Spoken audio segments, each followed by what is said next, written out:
Hi, good day and welcome to the Inner City Regeneration Business Investment webinar with myself, Fifi Peters. We would like to extend a special welcome to our guests from the African continent as well as the United States of America.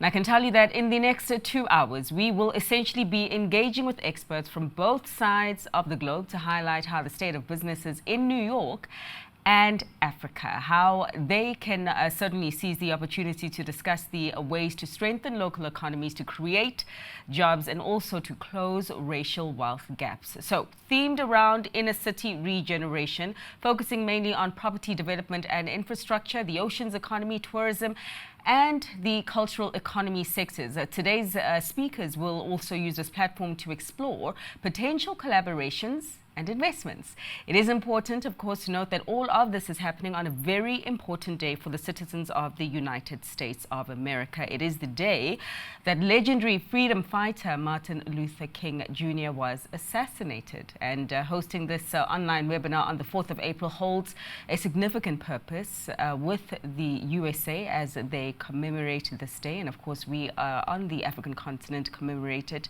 with them. But to get things going, we are going to start the webinar by inviting the Honorable Councillor Mxolisi Kaunda, who is the Mayor of the eThekwini Municipality. He is standing by to give us the welcome address and also to unpack the purpose of this event even further. Mayor, we are certainly looking forward to hearing what you have to say.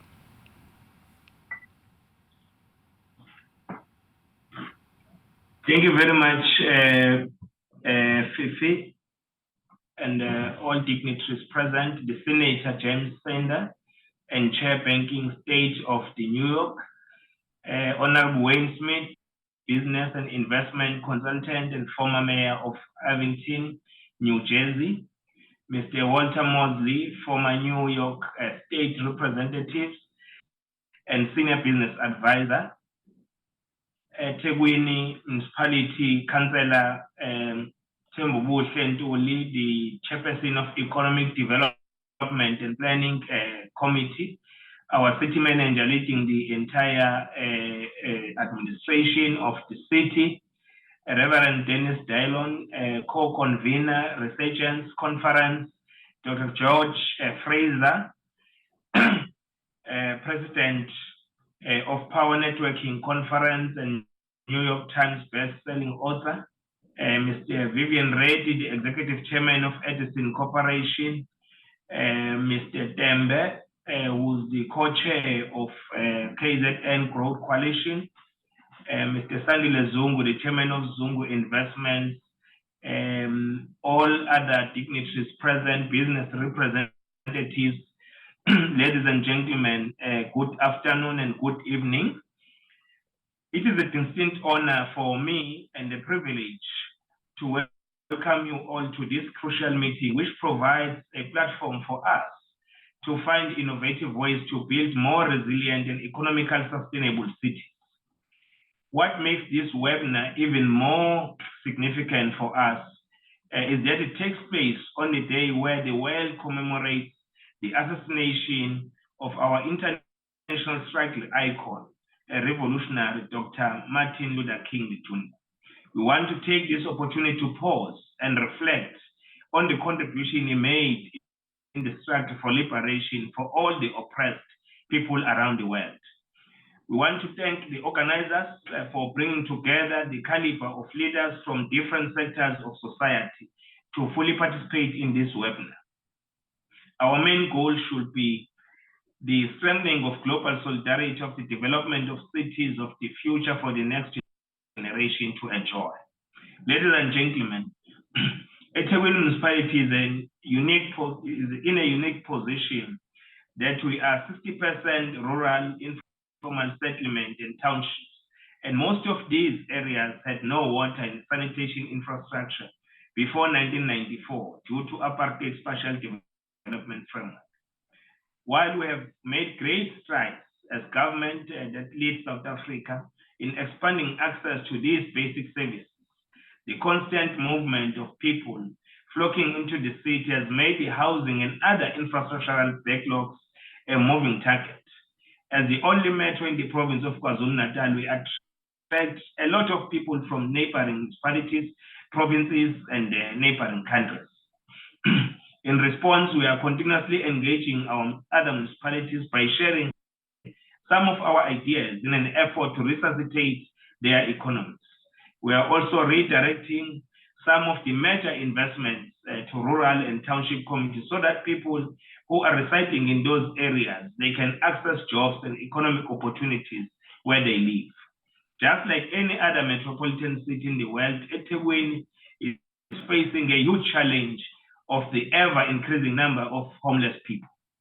The city received 3.6 million rands from the Mayor's Migration Council to profile homeless people through a new portal that we have developed as a city that will include profiling migrants that are coming in the city with the view of getting them off the streets, those who are homeless, also profiling programs and pockets of interventions that will be able to assist those who are living under the bridges. And soon we'll be unveiling a center which will be providing counseling, hot meals, family restoration programs, and drug rehabilitation. We are also in the process of identifying more sites where homeless people can be relocated permanently in our municipality. Excuse me. Ladies and gentlemen, you will agree with me that economic exclusion leads to high levels of inequality, crime, and underdevelopment. Therefore, for us to create a conducive environment for investments and economic growth in the city, we must ensure that we build structures that promote easy access to mainstream economy for all our citizens, our residents in eThekwini.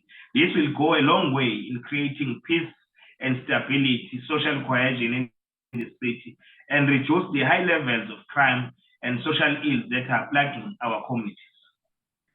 We know that when there is peace and stability, investors are encouraged to invest and help grow the economy, which in turn creates much needed economic opportunities and jobs.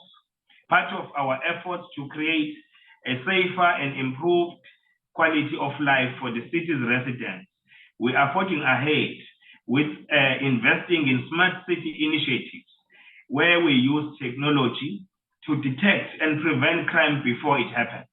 We recently undertook a massive repair and upgrade of our CCTV cameras across the city, especially in the crime hotspots. Ladies and gentlemen, we are confident that this will allow law enforcement agencies to adequately coordinate their responses and bring a sense of safety to the public. Some of you may be aware that our city has been engulfed by a series of natural disasters, including severe floods, COVID-19, as we all know, over a period of 5 years. It is our hope that we can use such platforms to share some valuable lessons that our partners elsewhere in the world have learned over the years in relation to building smarter and stronger when we are rebuilding after the natural disasters. For instance, these natural disasters that you have seen in our city have highlighted the critical need for robust and resilient infrastructure. Hence, we have committed to investing in building structures and systems that can withstand extreme weather events. Colleagues, ladies and gentlemen, let us use today's webinar as a catalyst to bring together organizations, government agencies, investors, the financial sector, and community organizations to work towards a common goal of growing our cities for the benefit of everyone. Key to the efforts of growing the city's economy is the revitalization of our inner city and secondary towns to position Durban as a premier destination for investment and tourism. To realize this goal, we have embarked on a comprehensive regeneration strategy aimed at renewing, restoring, and growing the inner city. One of the key pillars of the regeneration strategy is tackling the issues of problem buildings, the bad buildings that do not reflect a good image of and the character of our city. Since 2019, the city has achieved significant progress in tackling building-related challenges.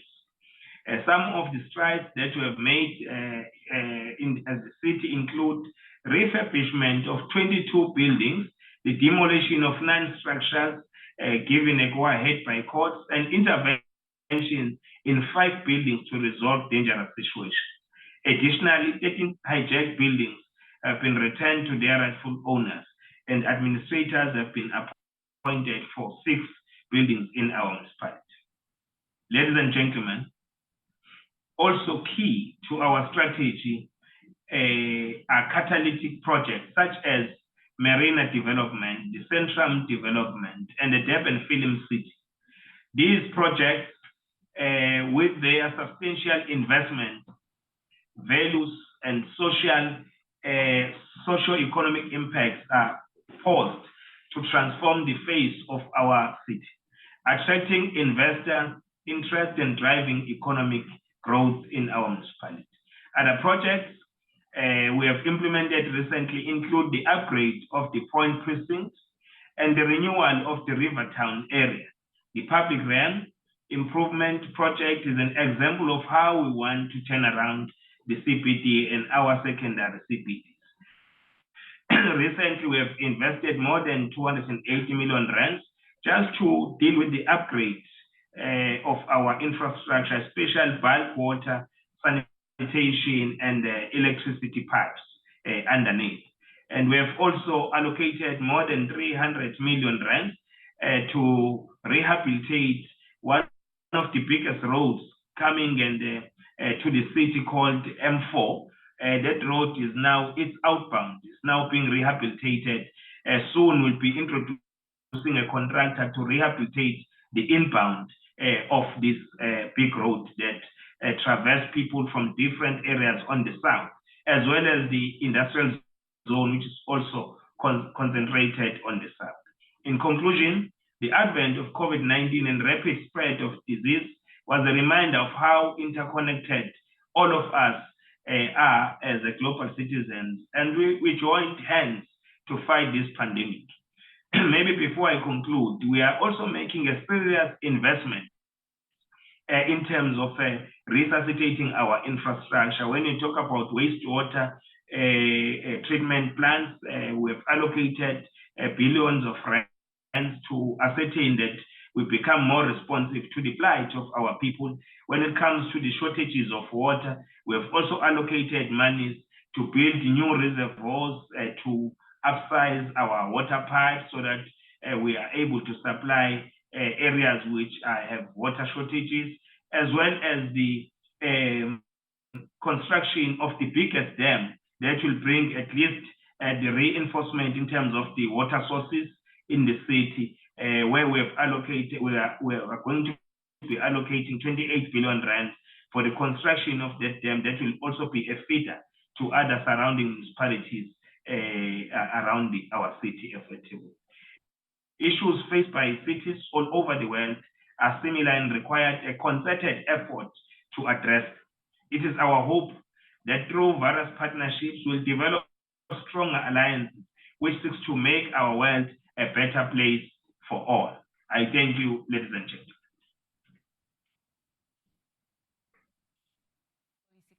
He is the mayor of the eThekwini Municipality for delivering that welcome address, essentially for us to push on these conversations we're having throughout the next 2 hours, essentially about resilient cities and building the capacity to make cities more resilient. I now call upon the Senator James Sander, the chair of the Banking in the state of New York, to deliver his opening remarks. And Senator, I believe it's good morning to you, sir.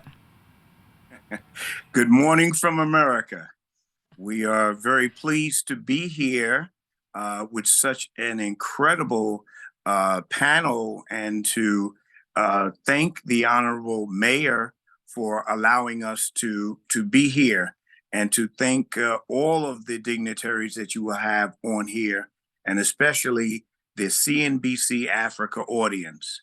I am State Senator James Sanders Jr. I am the chair of the Senate Banking Committee on banking, of course. And New York State has a budget of $229 billion a year. And we have more or close to $1 trillion in our pension fund. These funds are forever looking for rates of return, good places to invest. But we also are interested in doing good things with it. We found that we can do good things and have a good rate of return for the people of New York. One of the areas that we really have not looked at is Africa. And that's a shame. And I'm here to help make the difference. I believe that in Africa, one of the places that are most similar to the US is South Africa. So it is a natural that we come together and to see how we can do good for the people of New York by doing good for the people of Africa. So this is what brings me to this conversation. And I thank Pastor Dylan and others for making sure that the good things that we're trying to do in New York are replicated and extended to the people of Africa.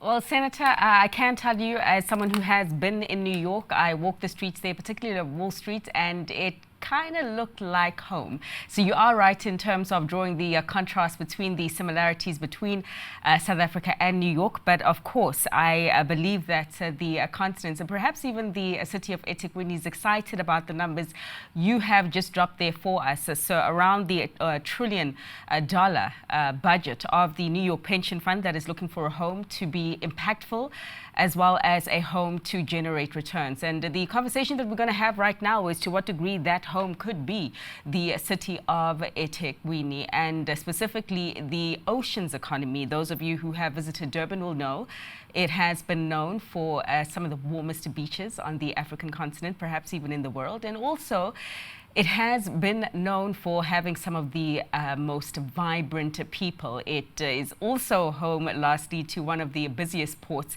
in Africa. So opportunities abound in its oceans and blue economy. The conversation we're having right now is how to ride the waves of that opportunity a lot better. And I would like to invite my panelists and introduce them to you, of course, who will be engaging with me for the next half hour or so, starting with Musa Mbele, the city manager at the eThekwini Municipality, Sandile Zungu, chairman of the Zungu Investment Company, Moshe Mutlohi, managing executive of the Eastern Region for Transnet National Port Authority, as well as Reverend Dennis Dylan, the co-convener of the Resurgence Conference. Good afternoon and good morning to you all. Thanks, of course, so much for joining us on this very important discussion and important platform specifically for the KZN economy and the eThekwini municipality. And so perhaps if I begin with you, just within your role in government at the municipality, if you can just really help us understand, Mr. Mbele, exactly what kind of opportunities then the municipality has in store, specifically for New York investors that are potentially looking for a new home.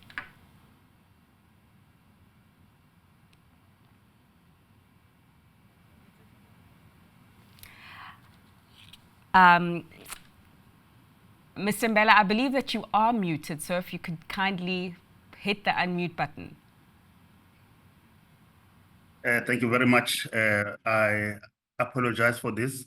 I was saying good afternoon to the participants in this conference, and good afternoon to you, Fifi, as the facilitator, and good morning to our colleagues in New York. As you have rightly said, there are many opportunities in this city of eThekwini, particularly in what we call inner city precinct for potential investment by investors in New York and other parts of the United States of America. You have spoken about similarities.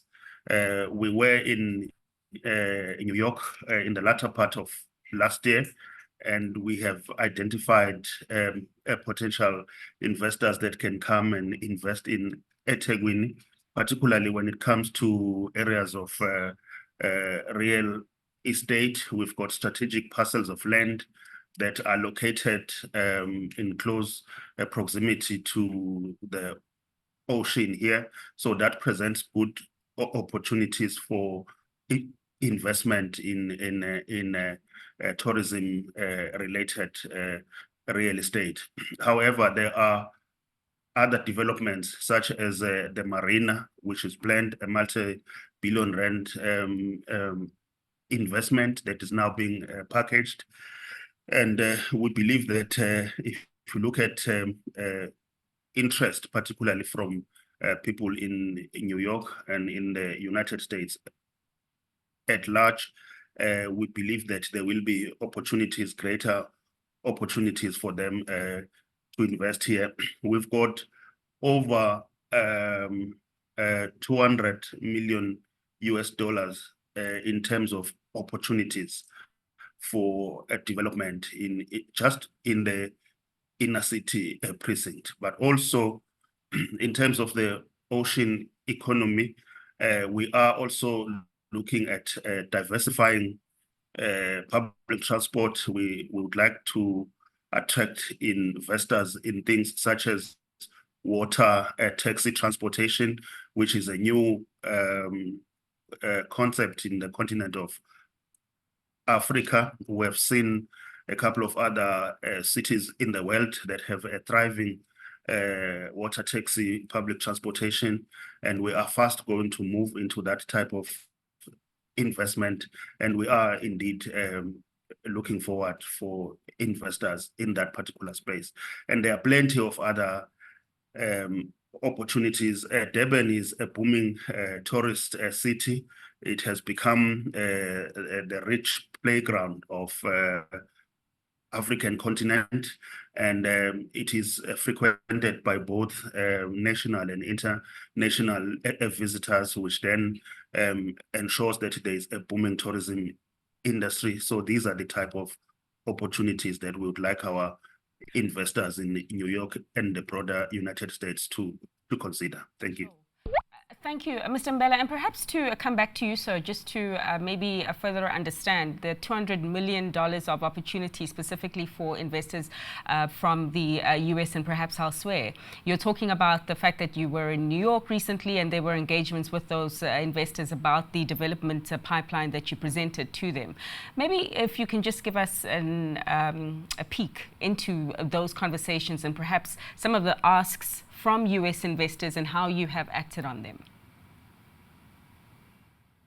Yeah, we are in constant engagement with our partners in the United States under the banner of Resurgence program. Reverend Dillon was in this city a couple of months ago, and we've taken him through a couple of sites which are potential investment sites. For instance, we have a mixed-use development that is planned for some of the vacant plots of land in close proximity to the city.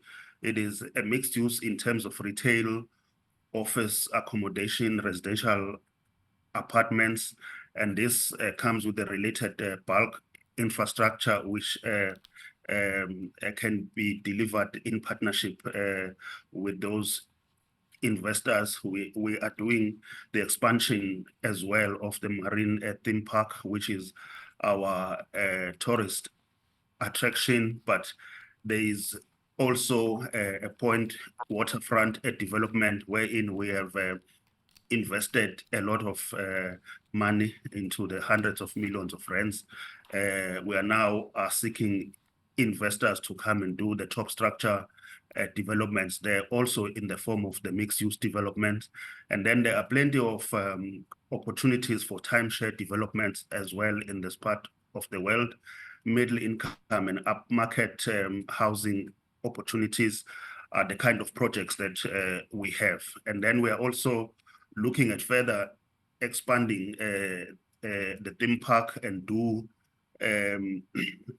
diverse theme park opportunities similar to what we see in places like Los Angeles and stuff like that. So those are all opportunities that are in the process of being packaged. Okay, so essentially drawing further similarities between the US and the eThekwini Municipality. Reverend Dennis, sir, your name has been mentioned twice already, less than 20 minutes into this event. And I'd like to understand what you think about some of the opportunities and the plans that the eThekwini Municipality has on the go.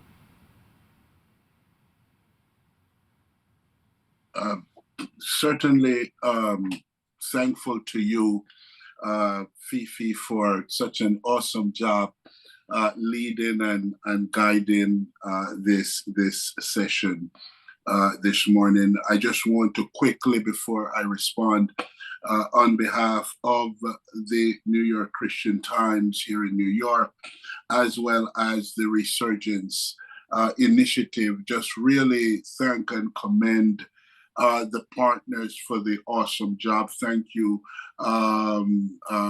Mayor, for your leadership and your guidance in really helping to move this agenda forward. The commitment that you have and you've shown and the thoughts you've shared.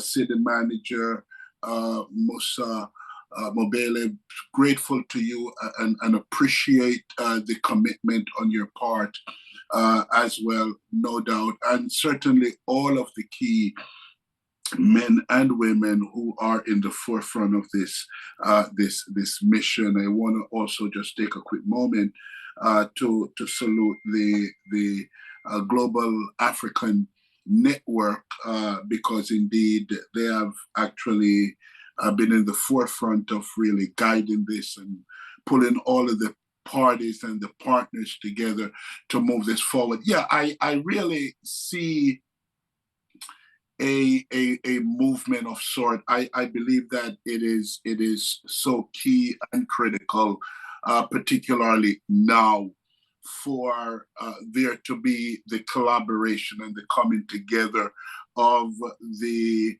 African diaspora linking with the continent itself to really move the economic needle forward. And that, for me, is really the big piece.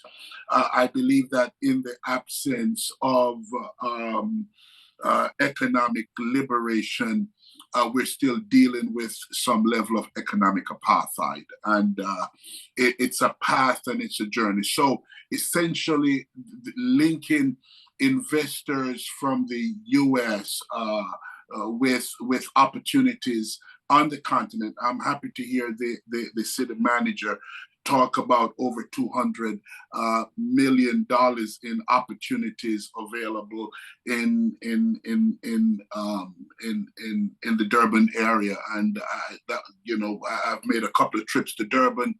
Thank you, city manager and everyone, for the guided tour a couple of months ago in Durban. And wow, the opportunities are just amazing. If I could just quickly speak to one aspect as we talk about the blue economy and tourism, I would just touch upon the tourism aspect just for a moment, because I think that area is so key. That Blacks in America, which by the way represent some $2.something trillion in buying power. When we talk about leisure travel, Blacks in 2019 spent over $110 billion. That's right before COVID in leisure travel. And for us, the fact that very little of that, and the number is so small that it's insignificant. It's almost unmeasurable in terms of how much of that leisure travel, how much of that $110 billion actually got to Africa, and very little, and certainly how much got to eThekwini, probably little to none. So the agenda for us is to change that. Is how do we work with more again, investors on the US side, business people on the US side, hoteliers on the US side who can develop hotel projects, hotel developments along the Durban waterfront, if you will. How do we look at the creation as we talk about real estate development? And again, there's so many aspects to how we can develop. Timeshare is certainly a very popular thing, particularly for the Black leisure travelers in the US.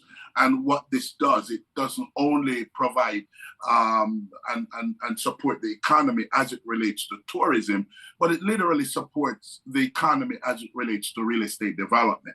Because at the end of the day, it means that you've got now foreigners that are owning tourist type real estate. We call them timeshares or hotel rooms, if you will. So how do we create more of that? And who are some of the partners we can bring to the table in some of these areas?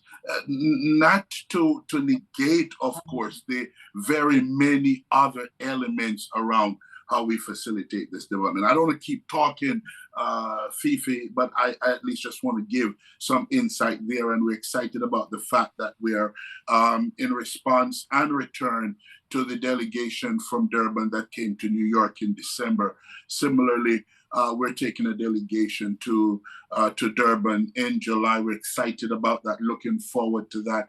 A little bit later, I'll probably share a little bit more about that and the many business leaders, clergy leaders, potential investors that are joining from across the US and the Americas on this particular call and in this particular conversation. We certainly want to invite them to plan now to make that trip with us in July. So essentially, you're giving Durban a slice of the buying power there that you did display of the Americans, quite a significant amount of money that they do spend on leisure travel. And I imagine that the mayor, even listening to this, has got a smile on his face right now. But Reverend Dennis, we will come back to you in just a short while just to find out about your visit, your short visit in the foreseeable future with that delegation. But I want to bring it back to the investment. And Mr. Zungu is a prominent investor in South Africa and Africa, I believe. But if we take it, bring it home to your home, Durban and the eThekwini Municipality, you run several investments there, one of which being the meetings and conference and wedding venues industry. And therefore, this is you speaking as an insider in the space. So what do you think about how the eThekwini Municipality is positioning itself right now as an investment ground? And what would you add to their pitch? Well, thank you so much, Fifi, and good afternoon and good morning to those across the shores. I think it's an excellent initiative, this, call it the pre-conference discussion, because it seeks to align our thinking. Maybe if I was to start by saying, what are the ingredients that are required for eThekwini to sustainably position itself as the right investment destination for foreign direct investment from the States and elsewhere, but also for investment from within, because there's quite an impressive pool of capital which is waiting for a home.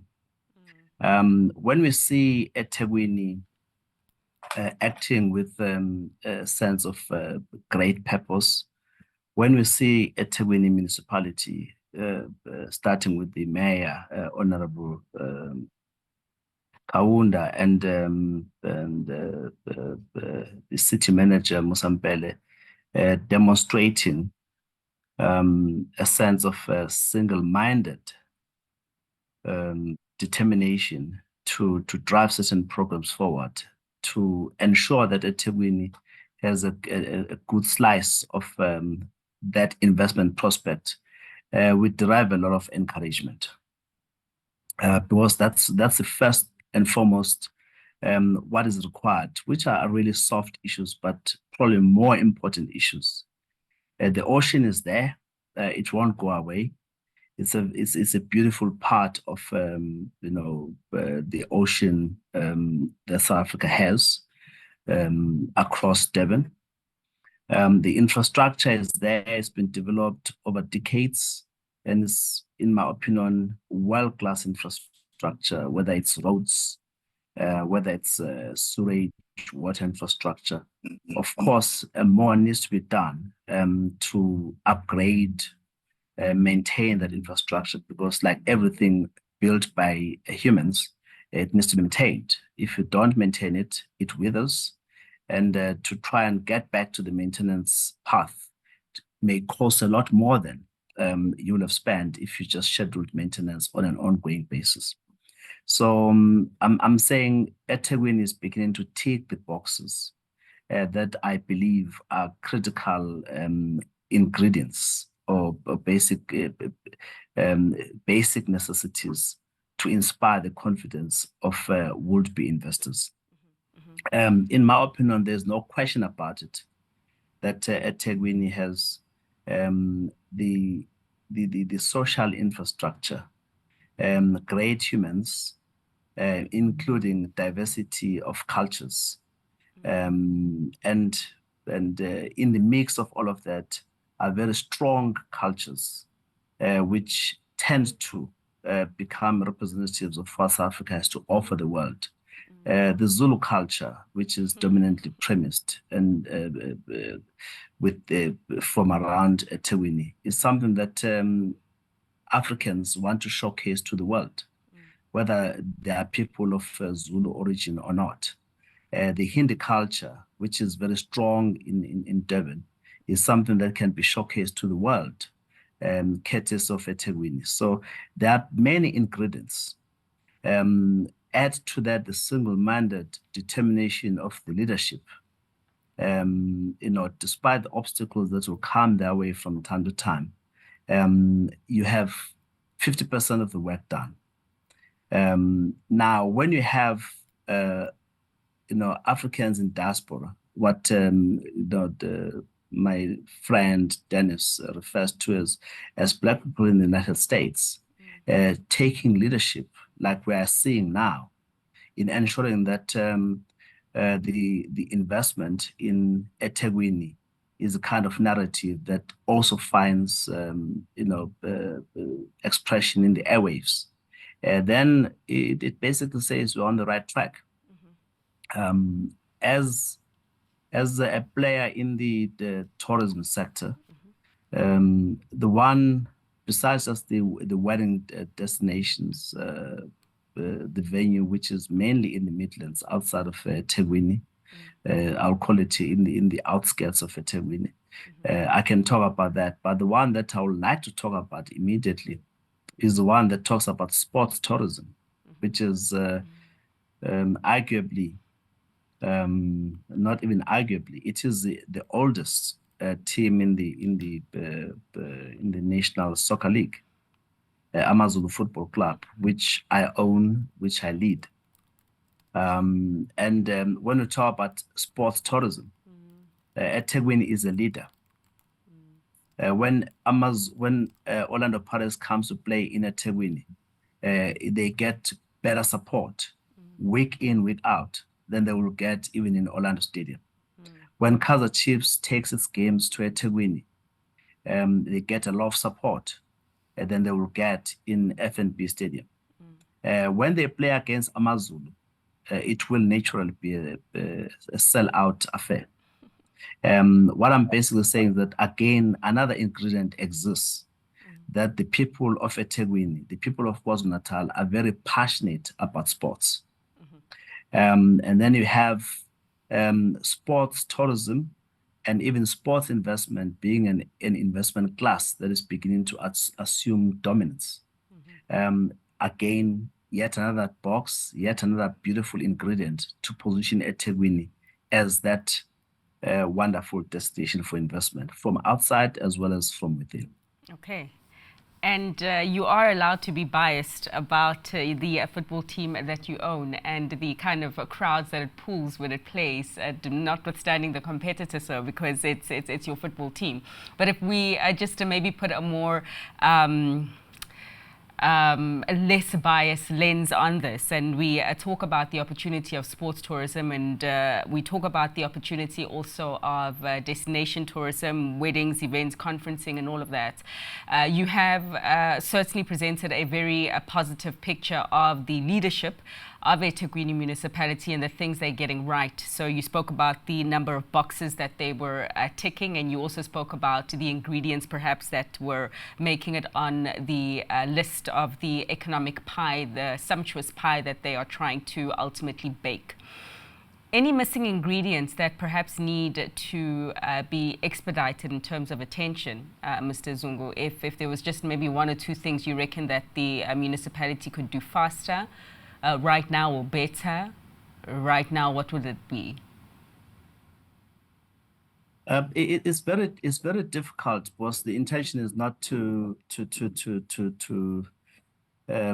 do a pot shot attack on the city governance side, especially in the context of a global audience that we have.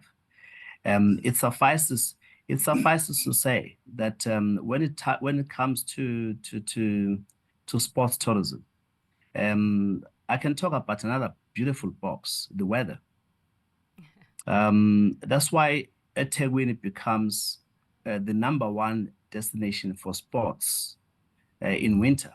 Whether you talk about the Durban July, the horse racing event, even when you talk about friendly matches off season, because the weather is extremely permitting. It's not extreme cold winter weather.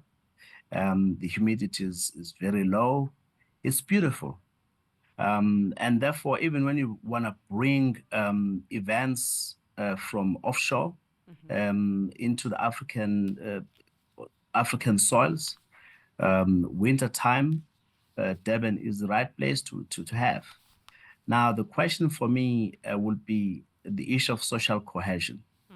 It is as much a responsibility of the city as it is a responsibility of civil society. How do we ensure that the people of the city are aligned with the thinking of business, the thinking of the city management and leadership, to ensure that they see a bigger picture, not just for the short-term gains, but for the long term? When we consistently invest in attracting sports tourism investment, it may actually cause alarm in societies. How can you spend 100 million rands attracting a certain event when we've got informal settlements booming all around the city? Then you actually get forced to reprioritize on things that subject us to or rather keep us on a feeder lane in terms of an investment long-term lane. So the need for a city leadership that is able to galvanize society to a vision that is shared, so that it becomes easier to say, we want to invest so much money, the returns will not be immediate. But if we consistently invest in this, the next generation will see the fruits, and they will sustain the fruits, and will see why the leadership of today will have been ahead of its time or will have been forward-looking. So in my view, if there was ever any criticism I need to level at the leadership right now is, please show us your energy. Please show us your single-mindedness in terms of mobilizing society to be aligned with the vision that you have, that business supports. Okay. No, thank you so much for providing that balance, and your point duly noted just regarding how we are presenting the continent to the rest of the world. Quite often Africa is criticized for not putting its best foot forward enough. And to the points that you have raised, there is quite a lot of positive things and attractive things going for this continent and going for the eThekwini municipality specifically. So bringing it back home, just in terms of the focus on the oceans economy and the blue economy, we have heard a bit about what is happening with the marine development, the multi-million rand expansion, the multi-billion rand expansion, correct myself, that is happening there. We heard also from Mr. Mbela about some of the opportunities of exploring water taxi public transportation, something that I'm certainly interested in. We've heard about the prospects of sports tourism again in this conversation, as well as the MICE industry. And now to hear a little bit about the ports. And sir, I would like you to lead us in here, Mr. Motlohi. Durban, home to one of the busiest ports in Africa. If you can just let us know from a Transnet and a ports perspective, what you are doing, what kind of initiatives are currently on the go right now to strengthen the ocean economy.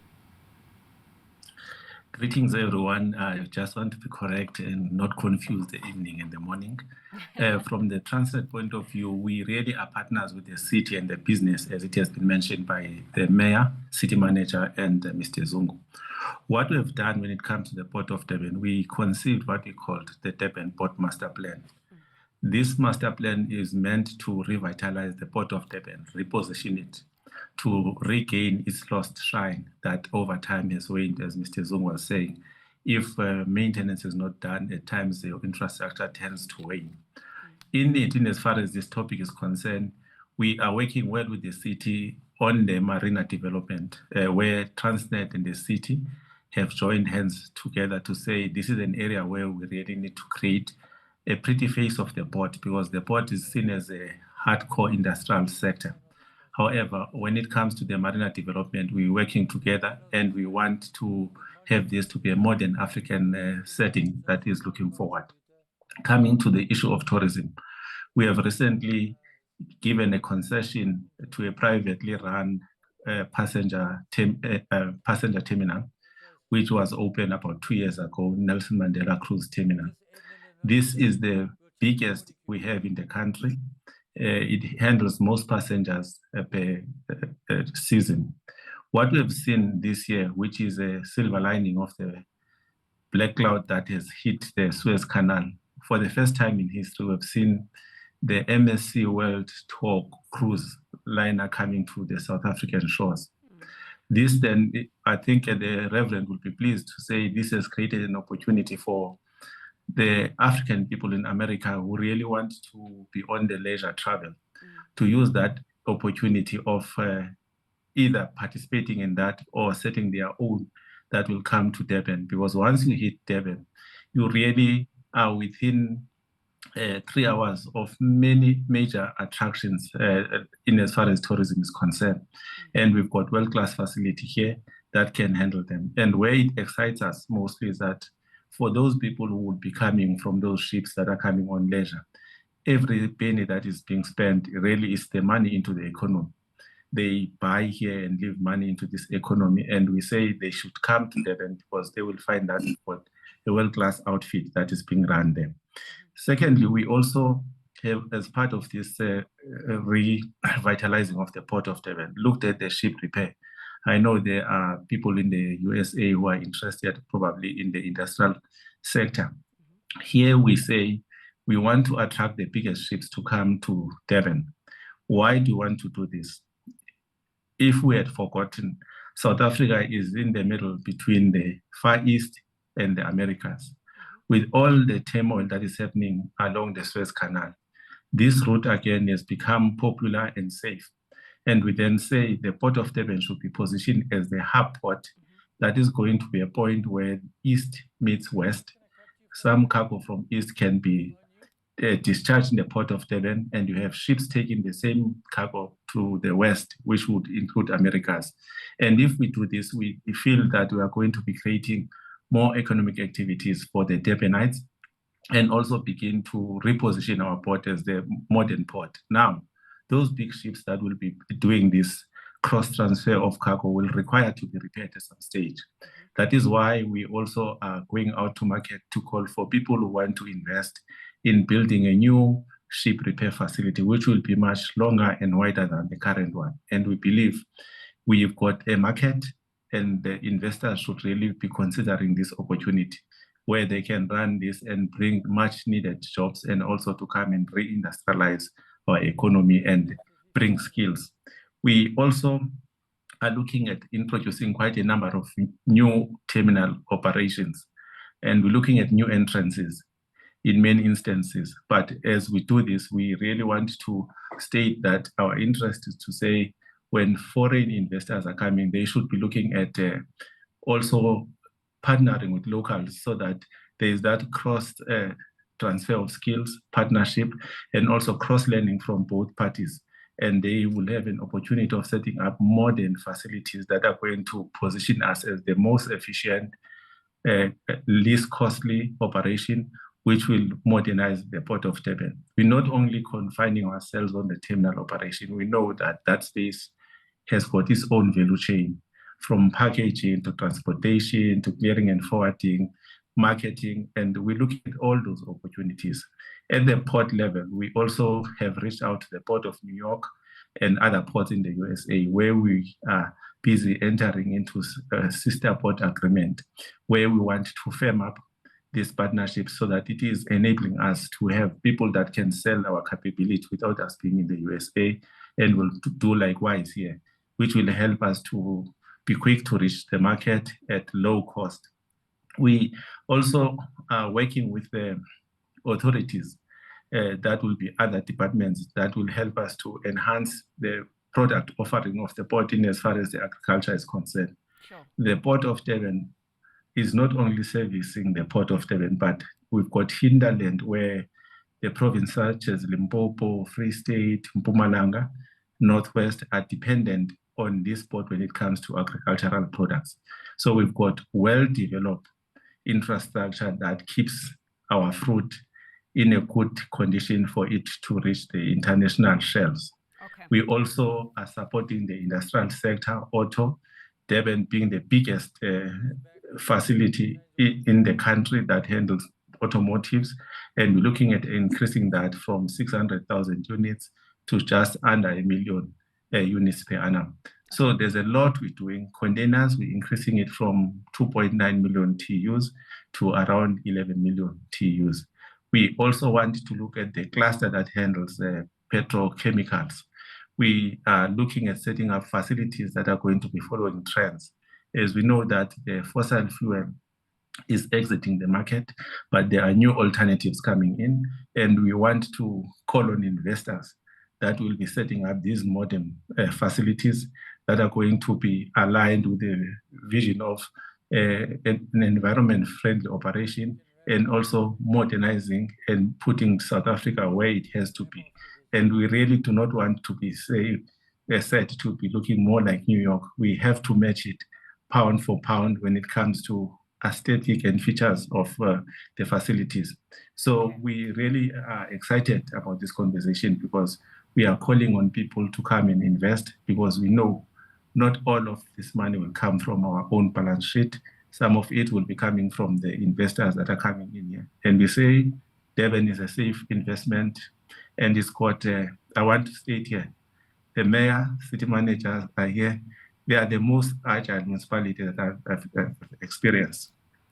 A year ago, I like the quantification regarding your experience, but of course it's ultimately allowed for you to voice your opinion. So I'm going to have to leave it there, just because there's still so much more that we have to say, but time is running against us. Suffice to say that I would like to just ask Mr. Mbele just to give us a brief a comment just regarding all the opportunities that we have heard, particularly what Transnet is talking about with inviting foreign partners to partner a certain level of the ports, also emphasizing the importance of foreign partners partnering with local companies to ensure that the growth is inclusive.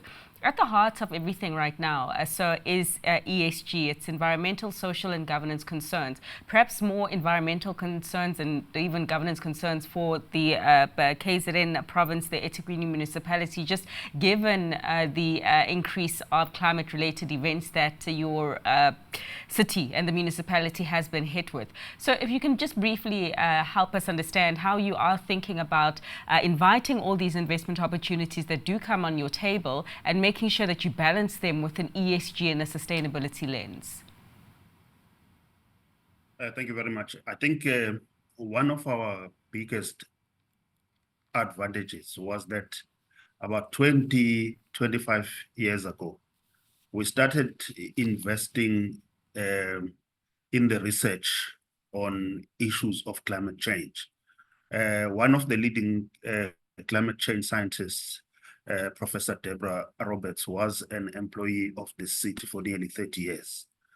And one of the programs that they came up with are now beginning to help the city to become more resilient in the face of these climate change-induced disasters. They developed, and which has since become part of the inner city regeneration strategy, but it covers the length and breadth of the metropolitan area. They came up with what was called a DEMOS. DEMOS is an abbreviation for Durban Metropolitan Open Space System. We have actively invested in the green belt and protecting sensitive environmental and biodiversity assets across the city.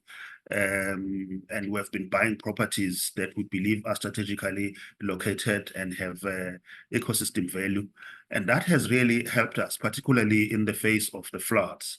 And we have started early as part of our climate change strategy to begin to invest in technologies, particularly when it comes to infrastructure development, to ensure that when we have just faced a climatic event that has led to a disaster, when we rebuild our infrastructure, we do what we term building back better. So we want to assure investors across the globe that yes, we are a city on the eastern seaboard of South Africa. We are exposed to climate disasters, but the way we are developing our infrastructure, we are doing it in such a way that we safeguard assets of our investors when they come to this city.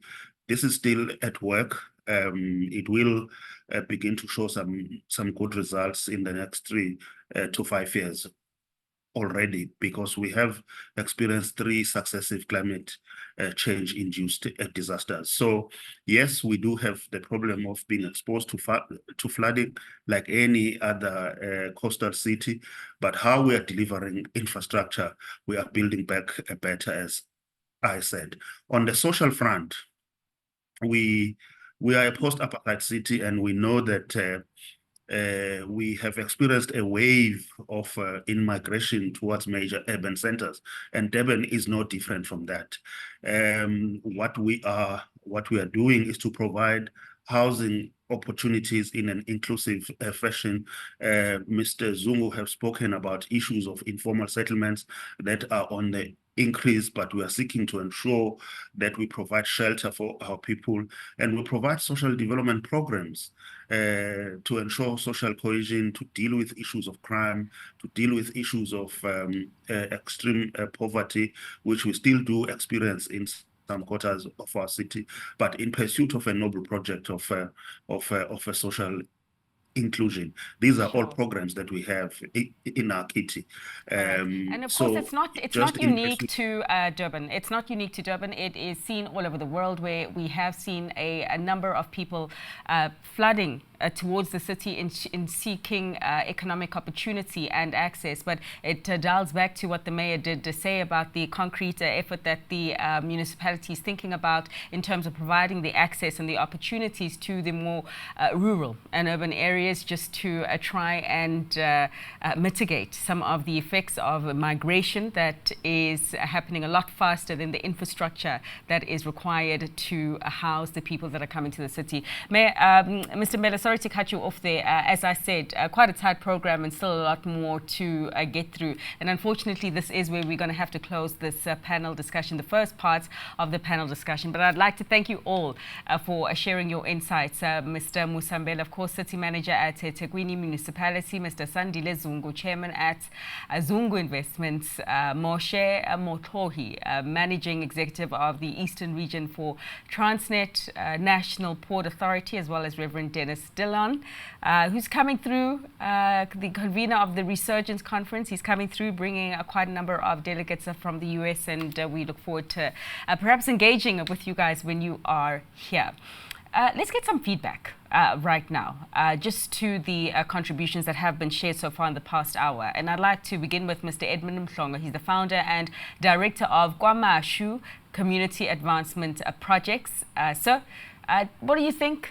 Just your thoughts and other considerations perhaps that need to be put on the table.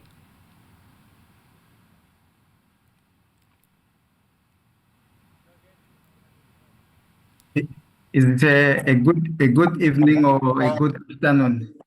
It's all of them, all of the above. It is both. It is all of the above, but we just wanted to get your contributions, Mr. Mhlongo, just in terms of what you have heard and what you think should be emphasized, particularly when we talk about resurgence and inner city development from a community perspective. If you could just help us understand what we should consider. Well, thanks for the opportunity and for the great speakers and discussion.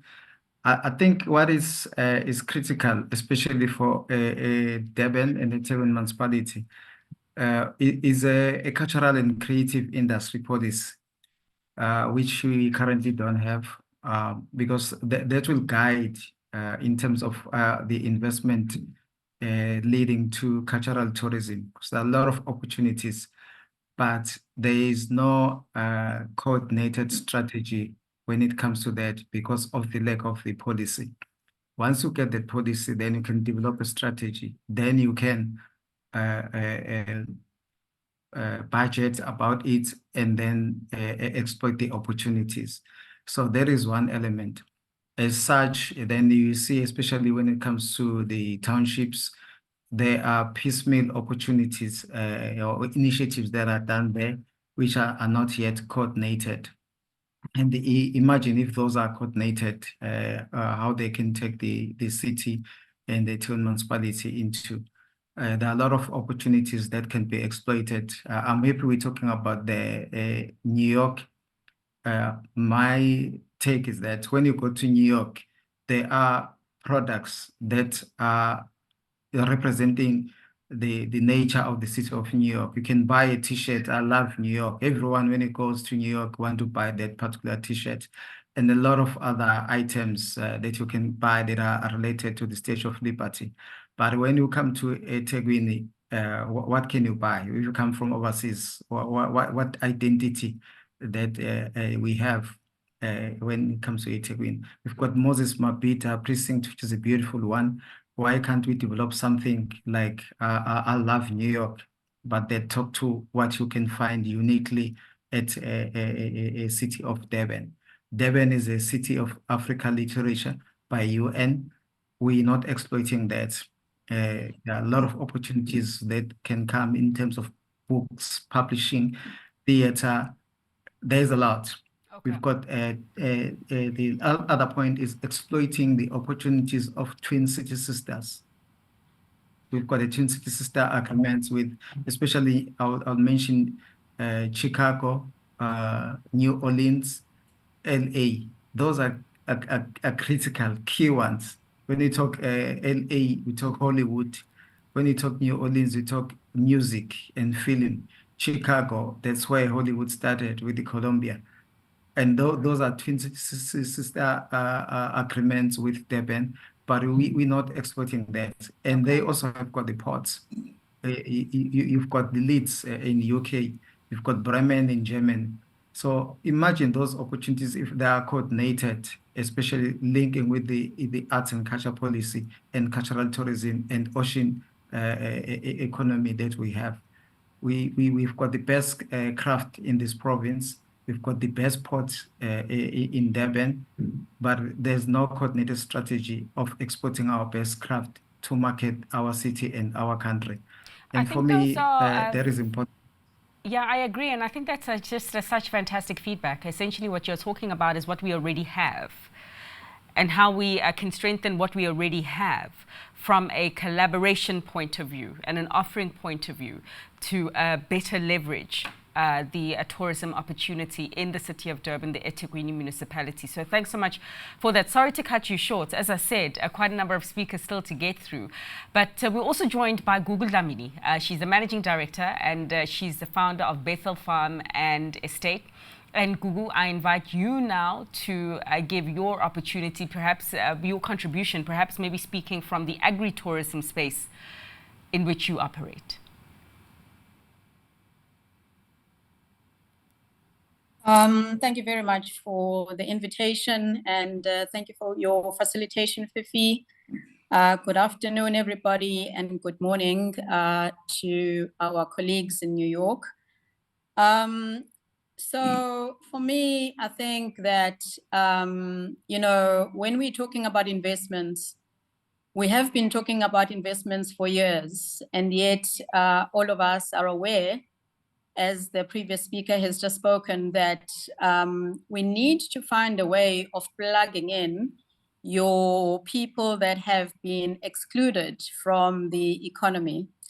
And we need to make that easier for people to enter into sectors that can give them the greatest opportunity. So I know this is going to sound biased because I'm in farming, but I really do believe that farming has got the ability to bring in your very low-end people to be part of the economy because of the different ways in which farming can be done. And now with the increase in technological advancement, there's a lot that can be achieved through protected farming. There are a lot of innovative ideas that are coming in, some originally coming from countries as far as Israel, with the technologies of how we can do farming undercover instead of being exposed to you know, open field. And with all the climate change challenges that we have had, obviously that would be a critical move. But, you know, the reason agriculture is a good investment, in my view, is that it meets a number of interesting things that we are dealing with as a country. So the first would be, we have a big challenge of food security in South Africa.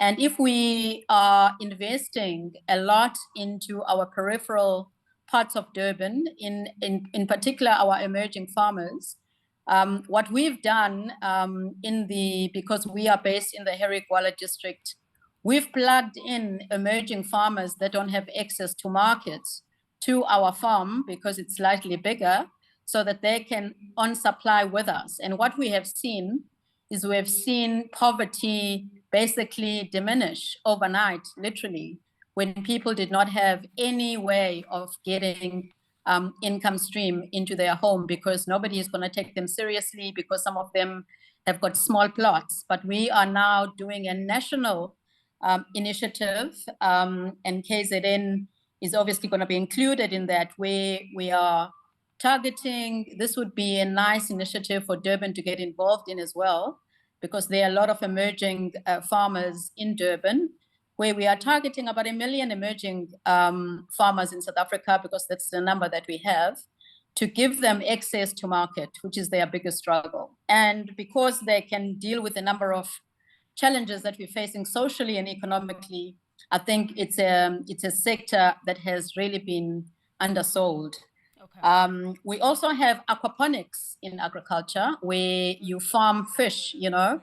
That's another industry that is growing in South Africa. We don't have a significant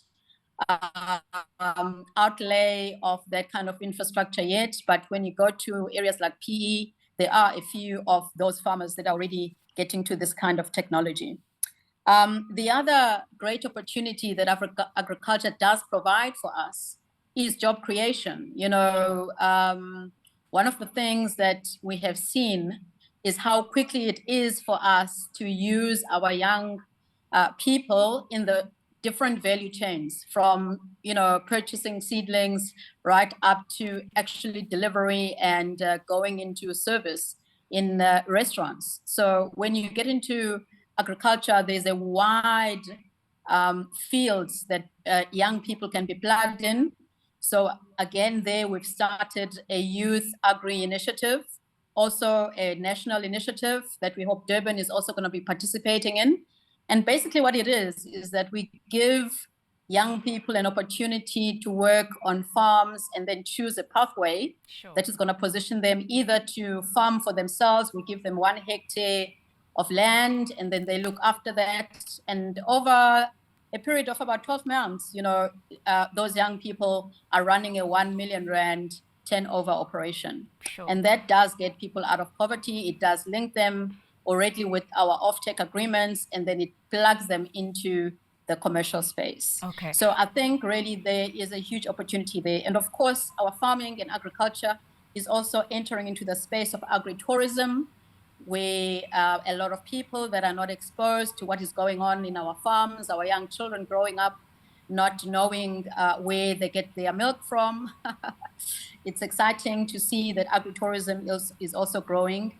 And it's an under invested sector that I think creates a great opportunity. Gugu, so I'm going to jump would be in. my Yeah, thanks. And insightful comment around the lack of knowledge of where the milk does come from. Apologies to cut you off short, and especially when you are presenting and informing us of quite a number of sectors within the agri space that are ripe for investments right now. To yourself and Edmund, essentially lightening up the further investment opportunities, of course, that eThekwini Municipality can leverage. Edmund talking about cultural and creative economies, as yourself talking about the agriculture, the entire value system in which opportunity is abound, not only from a growth perspective, but also from investments. And I think that it's valuable feedback for the eThekwini Municipality to take on, to see how they can partner more with players such as yourselves to do a lot more than you are currently doing. Mr. Edmund Mhlongo, who's the founder and director of KwaMashu Community Advancements Projects, as well as Ms. Gugu Dlamini, Bethel Farm and Estate Managing Director and Founder. Thanks so much to the both of you for your contribution. So we're moving on swiftly to the second panel discussion, and it is on a topic that has been highlighted by previous speakers, touched on just a bit, but we're going to dig deeper into the sector of property and infrastructure development specifically. My guests joining me for this conversation are Tembo Ntuli, who is the chairperson of the Economic Development and Planning Committee for the eThekwini Municipality. We have Vivian Reddy also on the call, chairperson of Edison Power Group, Lihle Pewa, Deputy City Manager for Economic Development and Planning, also for the eThekwini Municipality. We've got Walter Mosley, the former New York State Representative and Senior Business Advisor, the Honorable Wayne Smith, who's the Business and Investment Consultant and former Mayor of Irvington, New Jersey, and I'm welcoming back Reverend Dennis Dallon, the co-convener of Resurgence Conference. So quite a fully packed panel there. And good afternoon, good morning, and good evening to all of you. I'll save you from all of that protocol. I guess it's just an understanding of the kind of opportunities that are presently on the table and that we want the international audience and the investment audience to hear right now. And perhaps, Councillor Ntuli, if I can ask you to open up the discussion for us, just to speak specifically about the projects in the space, in property and infrastructure development that you have on the table to support the growth of Durban and the eThekwini Municipality.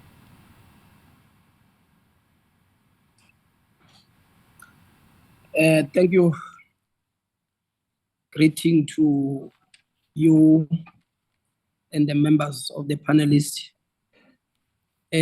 One, I've got a few things that you want to raise before we proceed. Firstly, the municipality has formalized engagement with the private sector and developers by establishing catalyst project. The intention of that is to make it a point that we have got a centralized system to help everybody that want to come and invest in Durban. More than that, on assisting on a few things that the developer need to do before starting on doing the development. Most of the time, there are things that make things delay. We do have got a process that deal with the issue of first making the issue of SPLUMA and other plan approvals to move quickly, as we know that there are so many departments that we have within the municipality. Okay. Do you know who I do see? I see a gentleman that I am familiar with, Mr. Reddy.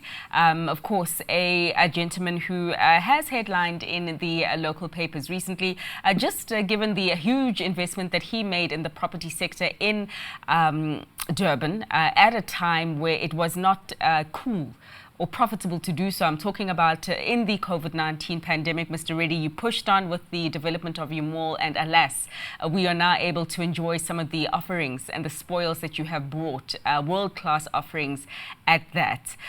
Just what do you think about the infrastructure and property development opportunity that still remains in the city, sir?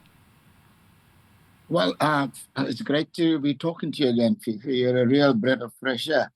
And no, it's been great talking to everyone. I mean, we've just invested $220 million in Umhlanga Rocks. And to our international dignitaries, Umhlanga Rocks is one of the tourist destinations in Durban, in the city of KwaZulu-Natal.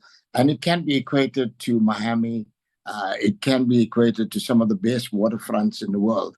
And this place has become world-class because of the investment of the city. They've created a great waterfront, a great walkway. And, in one of the experiences I've got to give you, we built a Radisson Blue Hotel, the first Radisson Blue in the city of Durban. We brought a mall with international brands like Gucci and Dolce & Gabbana and Versace and various international brands, and asking them to come and invest in the city of Durban, I thought would be a very difficult task. But when the CEOs of these companies visited the city of Durban, they were absolutely taken aback. I remember a CEO of one of the biggest international brands telling me that Durban is the best kept secret in the world. I mean, they haven't been here. And maybe that's a message to Lischler, who's just been appointed. I believe we must congratulate him. It's a great appointment as Deputy City Manager, Economic Development and Tourism, that we need to market Durban more. But having these international brands come up and spend tens of millions of dollars in the city, the first thing they said, is the city well run? Is the city well managed? And that was a tick. We got a great management of the city, a great city manager, a good mayor, and they were quite satisfied. In fact, the mayor and the city manager had the opportunity of meeting Mr. Dolce of Dolce & Gabbana themselves, and they had an absolutely great interaction. And with the result, Dolce & Gabbana is going to be investing more at the Oceans Mall. And in building this mall, the hotel industry is so vibrant in the city of Durban. We need lots of hotels. We need more international brands in the city of Durban. You've got the Hilton Gardens, you've got the Radisson Blue, and the international brand, that's all. We believe more international brands can attract bigger tourism to the city of Durban, and we see it. The Radisson Blue, at the moment, has become one of the best performing hotels in the city of Durban. And the city itself plays a great role in us as investors, as property investors. They contributed greatly to the roads around Umhlanga Rocks. They widened the roads. And it was great having that interaction and getting the plans approved. And I think one of the things we as investors, our capital can go anywhere. And I'm investing big way, and we continue investing more. We're just building another 250 apartments, and we're putting a Radisson Red Hotel in Umhlanga Rocks. It is because we are very, very confident. We've got access to the leadership of the city. We could talk to them about the problems, and they open doors for developers. And if you look at what's happening, and I know a lot of people that are investing billions of rands and hundreds of millions of dollars in the city, and it's largely because of the good economic state of the city and the infrastructure. We do have the challenges, but it has been fixed, a lot of them being fixed. And what is good, and we as investors like the attitude of the mayor and the city manager, where they are absolutely honest about the problems. They're interacting. I mean, there's just a new budget put out where there's a possible increase of rates and tariffs. And the mayor is interacting with the business community to hear the views. And that's what we need. We need our views to be heard. If we feel that we wanted and our capital is wanted, we will invest. And Durban, sure. I think, especially to our US guests, is that when people come to Durban and they see the potential in the city, and besides the beachfront area, even on the inner city, there could be great strides made. We've got beautiful buildings, can become heritage buildings, can be converted into residentials. We've got a major land in Durban that can be developed. And I believe there's a lot being done. And I'm very, very excited to continue investing in this place. And, we encourage our guests from the US. We look forward to the delegation coming to Durban. And one of the things that's also happening in Durban, we're getting more international flights to Durban. And, we have some private clubs. There's a place called the Pencil Club in Durban. And when I took these international investors like the CEO of Gucci and Versace up there, and when we went up there and we saw the most beautiful city anywhere, it could be anywhere in the world, it could stand up. And I remember one of the international CEOs, he compared Durban, he compared it to a second. He said, look, it's starting to look like Dubai. And that's what's happening to our shoreline and the place. So we continue, and we believe Durban's an exciting place to be investing at the moment. Just a quick one, and it is great that, we are being likened, the Durban is being likened to international cities. And I see the strategy that you are employing in terms of bringing brands that a lot of international travelers are familiar with and essentially creating a home away from home. But we did have a contribution around the local offering, and what are we doing to position the local offering such that when those international travelers go back, it's not just a Gucci or Versace or something that they can get from their own homes that they're going back with. It's something unique to Durban, akin to a I Love New York t-shirt or a Statue of Liberty t-shirt. What do you reckon about that, Vivian, and the opportunity for local brands and offerings within your portfolio of investments? Yeah, in fact, if you look at what's being done at Umhlanga Rocks, and I use Umhlanga Rocks because it's the #1 destination in Durban, along the street, the city and ourselves are co-erecting a whole lot of stores for local traders where you can get local crafts, arts, local beads, animal skin, artwork. And we're actually creating this employment and opportunity. And even within the mall, we have restaurants that have local cuisine. We have smaller stalls. We actually one of the first malls that got stalls that cater for Zulu cultural outfits and Xhosa cultural outfits. So when the visitors come out here, they can take a whole lot of tourism stuff back, like ostrich eggs and artwork of Mandela. And all these things have been created in our mall. And these tenants actually pay a lesser rental. We're actually empowering small emerging tenants. And I think when we look at the city of Durban and we look at South Africa, the issue of BE is always very, very important, this Black economic empowerment. And in our mall at Oceans, the first mall in South Africa, where 70% of our tenants are Black South Africans. Sure. And we made sure that happens. And we just hope if more of that happens, it gives better opportunities. But when tourists comes into, one of the unique things we have in our mall, we have a piazza for supercars. And, you know, the reason why we bring supercars is absolutely unique. People that cannot afford a supercar would look at it, they'll take photographs, and they aspire. It becomes an inspirational item for them to go out and succeed so they can own these cars themselves. And, you know, we look at the Mslanga Beach, there are lots of traders out there, and the city is encouraging the traders along the beachfront. When you walk along, our promenade is world-class, and that becomes a major tourism attraction also along the Mslanga. And in Durban, we got the things like the rickshaw, which is unique to Durban. We've actually got great attraction. We got Sabaya Casino, which has got an African cultural, Zulu cultural village. And there's absolutely great attractions. And when you come to Durban, and why people love Durban, just 2.5 hours away, you got to great increase the local offering. Sorry to cut you there, Vivian. I was saying essentially you are doing a lot. I mean, perhaps there's a debate as to whether more can be done at this present moment in time, but you are understanding the importance of local tourism and presenting that to the international audience as well. Walter, good morning to you, sir. I trust you are there because this next question is coming to you.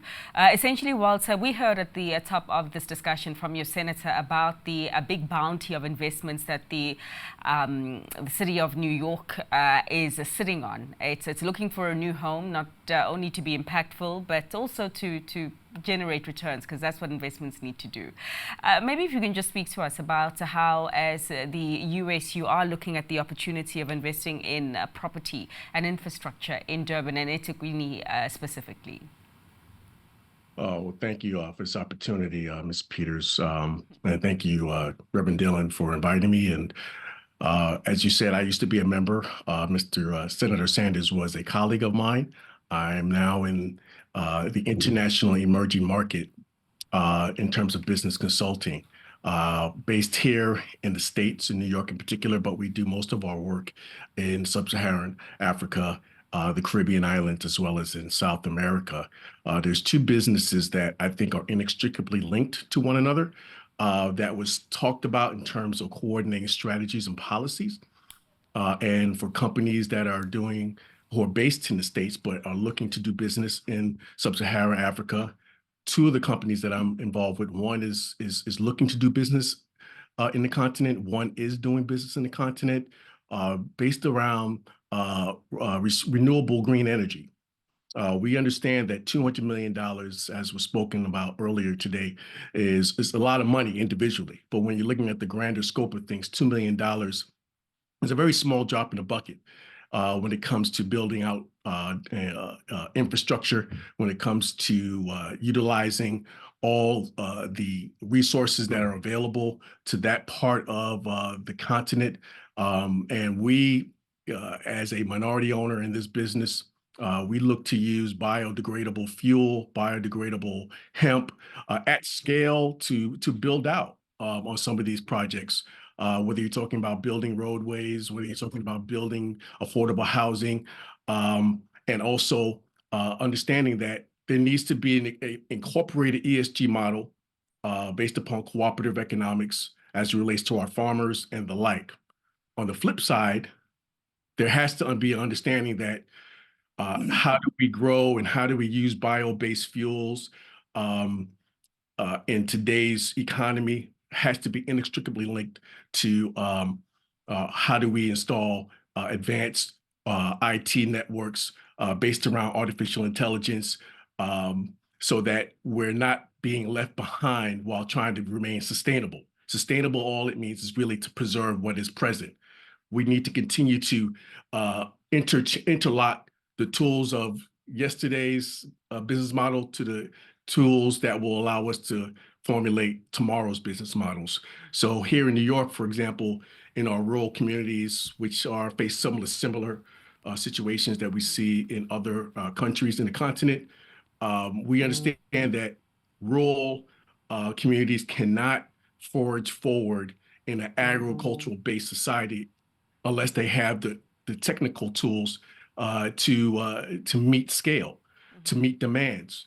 And we see that same model to be transferred over to places like Durban and other countries in which we're operating in, understanding that it is not merely one just to grow bio-based byproducts and use those renewable byproducts as fuel and crete, biocrete, but also to understand that to meet scale, to meet demands, we need to make sure that we integrate very advanced IT integrated technological tools to be sustainable, but also to be on par with other growing cities that look to be destinations of international communities and the like. So to me, I think it's one thing to want these things, and I think to be on the scale of being a destination for tourism.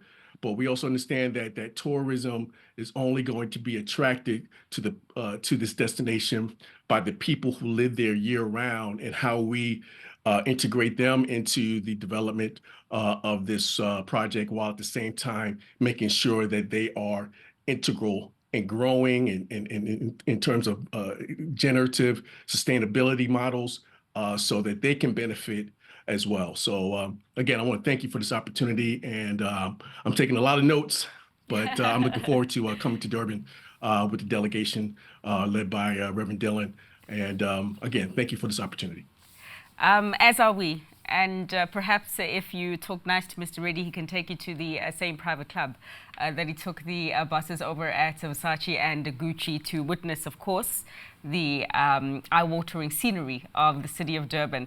But Walter, your points are actually also very poignant in terms of not only focusing on international travel, as we do know that can be seasonal, but ensuring that as we are talking about tourism, applying a holistic approach and creating an offering that the people who actually live there can enjoy, and the people who are there all year round. Hopefully we'll have time to come back to you for a follow-up, but I want to bring in your colleague as well, Mr. Smith. So just your take on what has been discussed right now, and the kind of opportunity or the attractiveness, how you assess the Durban city right now for property and infrastructure. First, let me thank Reverend Dillon, who's been a prophet for economic development in the Black community in the U.S. and globally. So, and also the mayor for his presentation of his great city, and the city manager for informing us of some of the things that are going on. So what I've heard today, there are a couple of things that have perked my interest, and I want to go quickly to the tourism point. I had a conversation last night, and I believe he is listening in with one of my colleagues who I do business with, who's very engaged in the entertainment business. He's managed groups like Boys to Men, Vanessa Williams. And he said Durban was one of his tour sites when he used to go on tour with some of his artists. So which means that, to me, this whole conversation about promoting Durban needs to be done. And whether it is through earned media or paid media with the New York Christian Times, or the Positive Community Magazine, which is a client I represent, or Heart and Soul Magazine, which gets to that $1 billion travel that Reverend Dillon mentioned. We've got to market Durban, and I think his trip to Durban is going to play a big role, and that's why I'm delighted to have the opportunity to help him promote that. But I think we have an opportunity with what I've heard on the luxury front to bring entertainment and some of the top talent in the U.S. to Durban. But I also want to talk about how we even bring some of Durban's cultural artists into the U.S. And so I think there's a business opportunity there that we can exploit on both of those fronts. And I look forward to working with Reverend Dillon and all of you to see if we can exploit some of that. The other thing is there is a big move right now on the tourism front with the National Basketball Association expanding its outreach into Africa. And so if Durban is a city that is on the move, then maybe there's a need to begin to do the development stage of an NBA franchise as the NBA expands into Africa, because that's really going to be a major kick in to your tourism. So we need to begin to, maybe Pastor Dillon, we can talk about maybe some of the stakeholders and Quadri Alameen who's listening in, how we may be able to talk about the possibility of bringing an NBA franchise to Durban.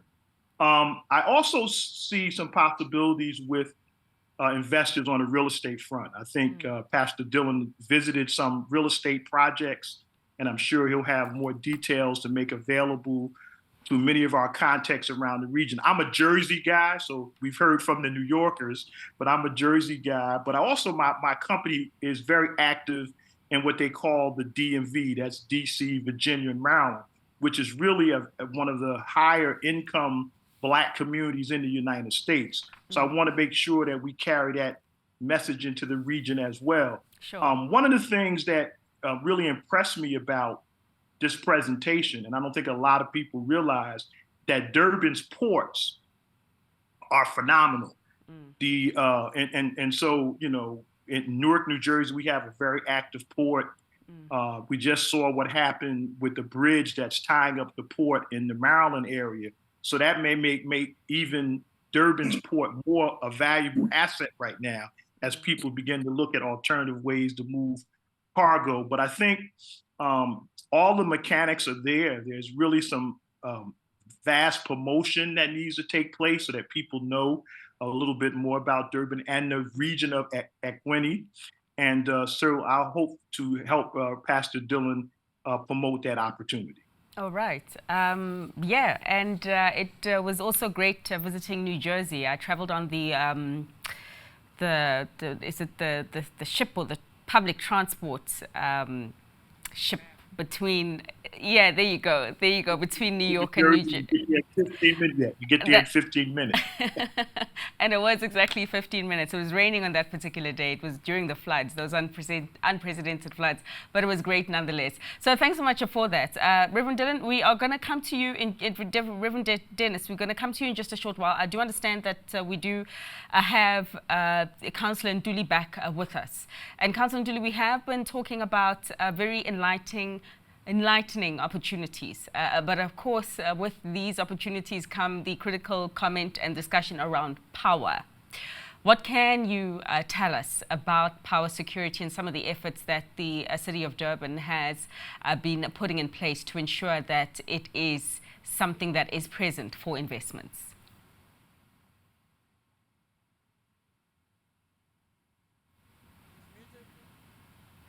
Councillor, you are muted, sir. Yeah, I'm saying thank you. And my apology for what happened last time. I think we had a problem a little bit on the network. The city has got a Durban unit, which is in ETA, responsible for improving transport network to promote public transport to the future generation. The information unit has created the integrated rapid public transport network, which link the major investment node within the city. Pinetown, Kwamashu has been integrated to the construction of Dumsan Makai Highway as one of the projects where the city has shown its intention to improve the network, road for road, to promote public transport and spatial transformation in the city. We are still going to continue to other parts of the city to make it a point that in all corners of the city, not only the northern and the western part of it, also to the central, we are still going to come for that, and also on the southern side. Thank you. Oh, thank you. Thank you so much. And it's wonderful to have been able to hear you this time. Mr. Pewa, as well as yourself, if we just to give you the platform and the opportunity as well, so to make your contribution. Opportunities. Yes, thank you. Kindly repeat the question. We were just talking about your thoughts on everything that has been discussed so far. Before, at the top of the discussion, we were just asking also about the kind of opportunities that you wanted to present to the international audience in terms of what lies in store for them in property and infrastructure. Thank you. Thanks for the question. The A city is driving a number of catalytic projects at the moment. In fact, there are over 10 such projects in our portfolio at the moment, which are at different stages of planning and implementation across the city. But now that we are discussing, inner city in particular, we are intending to develop a very strategic piece of land that is owned by the city. And that development is called, the Centrum development, where we are wanting to, promote mixed use, development. Coupled with that, we also have a strategically located, piece of land along the coast, just north of the CBD, called Virginia Airport. We also want to release that piece of land, to the market for mixed-use development, but targeting, high-end, residential opportunities, coupled with, tourism and leisure elements. So in as far as those two projects are concerned, an expression of interest is currently, running at the moment, which is going to close beginning of May, end of April, and then we will proceed to, evaluation around June. So those present, strategic opportunities, in the city, which will help, transform, space, in the inner city. Over and above that, we are working with Transnet, as well as Ithala, for the development of the, Durban Bay waterfront. The conceptual framework, for that development has already been approved. So that's another, opportunity, that would like, to be explored, which was going to, help the city become, more competitive, in as far as our, tourism offering, is concerned. Apart from those, the Transnet has a port master plan, and there's a number of projects arising from that that have been earmarked, as far as the redevelopment, of the port is concerned. So in summary, as far as the inner city is concerned, those will be the sum of the the opportunities that we have. Thank you. And we certainly look forward to the announcements on the closing of those opportunities that you have presented, some of the 10 projects that you did highlight. We're going to finish off this discussion, this particular leg of the discussion, with the last word from Reverend Dennis Dylan. Sir, just if we give you the last word, of course, just given the fact that you are bringing a large delegation to the city, your thoughts on the particular opportunity in property and infrastructure specifically. Well, thank you so much, Fifi, and I hope it's going to be large. We're going to do our utmost best. The key is for everyone who's coming to really begin to let us know now. I know many who have joined this call, not just from the US, but others that we've reached out to across the continent are really planning all to join us in Durban. A couple of things I want to say quickly. I want to go back to the point you made earlier.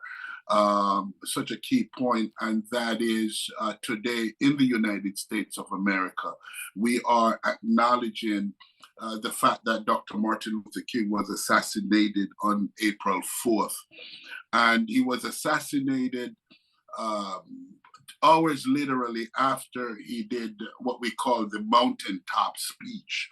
And the mountaintop speech was the one or one of the primary speeches where Dr. King was really talking about the need for Black America and obviously the Black world to begin to look at economic redemption, economic growth, economic empowerment. And it is so appropriate that on this day, that is the kind of conversation we're having. It's critical. I want to just be prophetic, just based on all that I've heard, and really see Durban as rising to really become not only a travel hub, Interestingly enough, we've seen the creation of a travel hub way north of Africa in Dubai. Just imagine if Durban began to look at the creation of a travel hub. So the folks in the Americas coming to Africa or traveling further east, they can do that.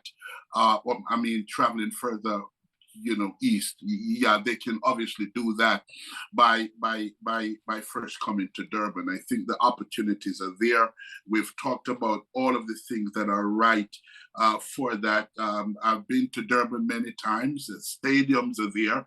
We talk about sports and the things of that nature. The International Conference Convention Center in Durban, I think it is the largest and the best in all of the continent of Africa.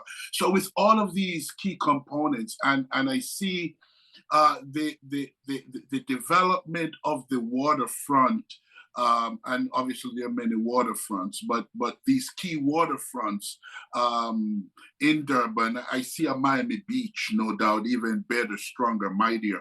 So a part of that obviously comes through how we look at real estate development. And my recommendation to everybody that's doing development, including the investors that we're talking with and the business people we're talking with, is that we incorporate some key components in those developments. Number one, we want to make sure that we are, very focused on hotel rooms. I think that's an important part, very important space. We're looking at hospitality. I think that's also key and critical in any kind of mixed-use development. And most certainly we want to look at incorporating timeshare. Some of the most successful smaller countries and economies and cities that we've worked with and gone to over the years, one of the key elements is just that. And again, we believe that will attract a lot of American consumers, not just business people now, but consumers who said, well, I own a timeshare in Durban. Mm-hmm. And obviously that timeshare gets used all year round because obviously different ones are going to come and occupy. And within the context of all these developments, so I'm literally seeing one development that has 3 or 4 components. There's also the need for housing, so that we're not gentrifying and pushing out the Durbanites, if you will, but we're providing opportunities to ensure that they can also live. Again, I can give us one quick example. The Durban delegation. I'd love to hear it. I'd love to hear the example, but I'm just looking at this 10 minutes or less than 10 minutes that we do have.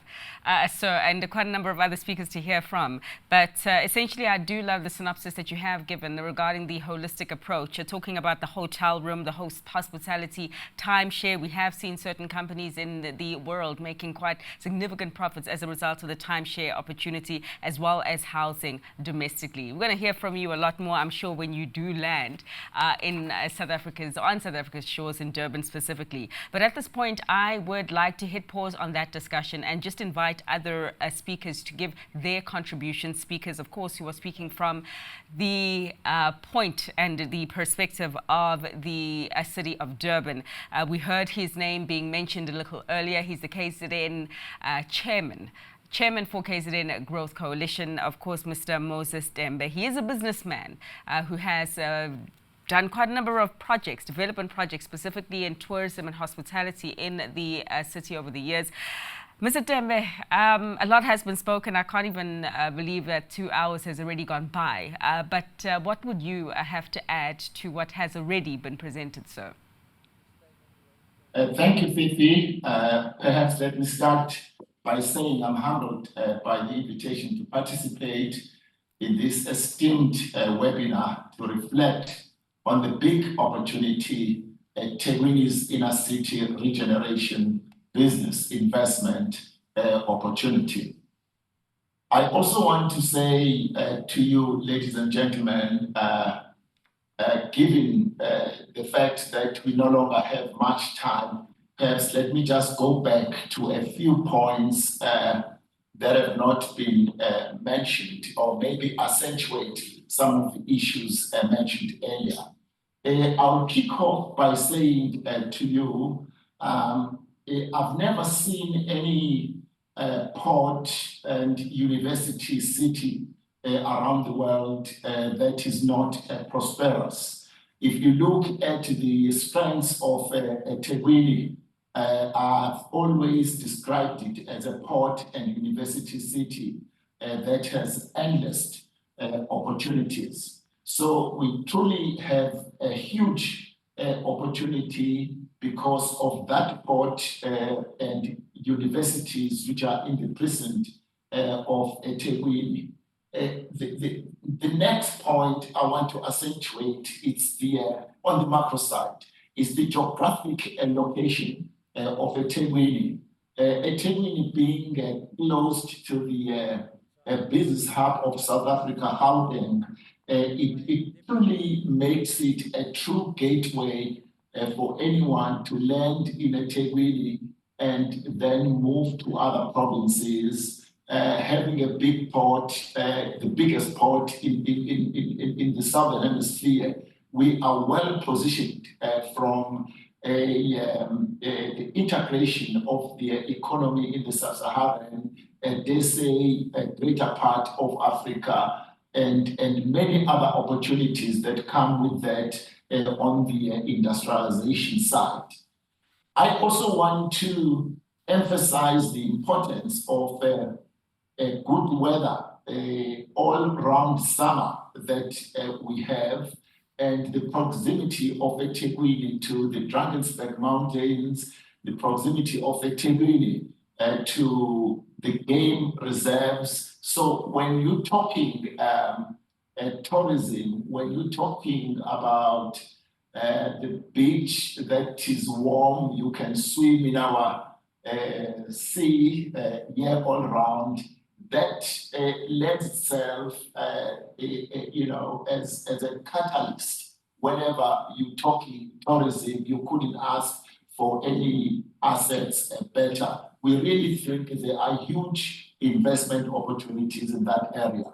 The last speaker spoke about property development that always traces the sea, the water, France, and so on. There are huge opportunities there. Remember that South Africa and KZN in particular, and by extension Durban, it remains a virgin territory where you still have land where you could develop. So we truly have that seafront number of properties that could be developed into a number of tourist attractions.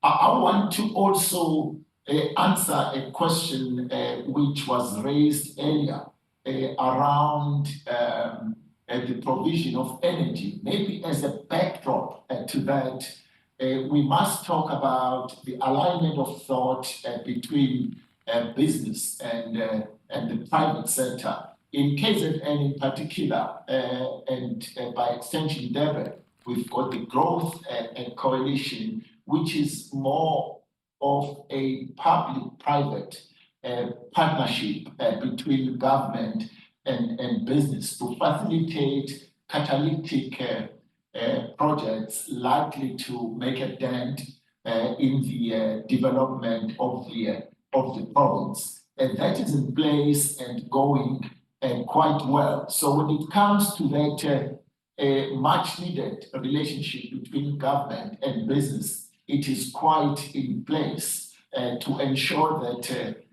public-private partnerships thrives. To that point, I might as well advise that if you look at the recently gazetted guidelines by the Treasury around the development of the infrastructure and the incentives that go with that, you will be very happy to hear that we now have an opportunity to actually develop the infrastructure that is lagging behind in eThekwini, and there are plans afoot and discussions at a very advanced level between business and eThekwini to advance that cause. Sure. And within eThekwini, you also have an economic zone, which we call the Durban, a trade port. if you look at the incentives that are in place there to encourage the investment into the eThekwini, that those incentives by the Department of Trade and Industry make eThekwini quite an attractive destination. Lastly, maybe let me also talk about some of the infrastructure features,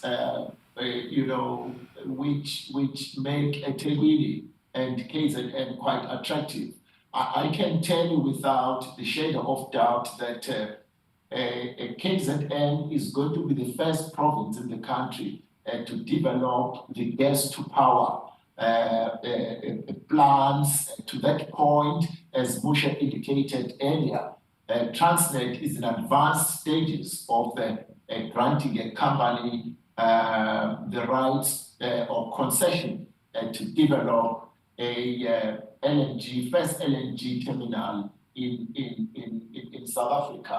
The impact of that in terms of the provision of energy by the private sector in partnership with government, it's so huge.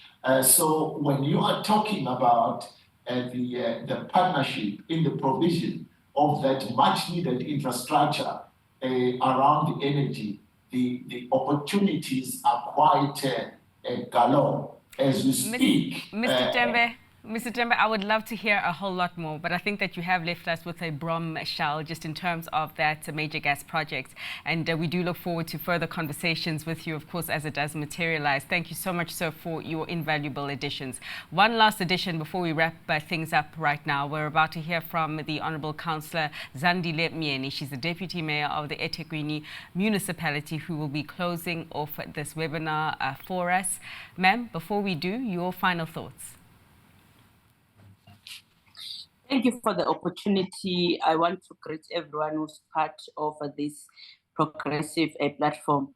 As a eThekwini municipality, we pride ourselves because we believe that it is now or never that we connect with people from all over the world in terms of making a point that we develop our economy, because at the end of the day, as we are part of the international community, it's one of our priorities that we need to make it a point that we open space for business. And I want to ensure all the investors that indeed they can come and invest at eThekwini, because when you look at all other metros in our country, eThekwini is growing business and there is stability, because all investors will understand that one of the key things that they believe in is also to make it a point that they go and invest the money where there is stability. Stability is at eThekwini,